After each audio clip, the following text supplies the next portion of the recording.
పరలోక ప్రార్థన. పరలోకమందున్న మా తండ్రి, నీ నామము పరిశుద్ధపరచబడునుగాక. నీ రాజ్యము వచ్చునుగాక. నీ చిత్తము పరలోకమందు నెరవేర్చినట్లు భూమి అందును నెరవేరునుగాక. మా అనుదినాహారము నేడు మాకు దయచేయము. మా రుణస్థులను మేము క్షమించి ఉన్న ప్రకారం మా రుణములను క్షమించుము.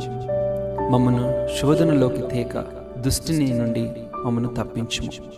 ఎందుకనగా రాజ్యము, బలము, శక్తి, మహిమ నిరంతరము నీవై ఉన్నావు తండ్రి. ఆమేన్.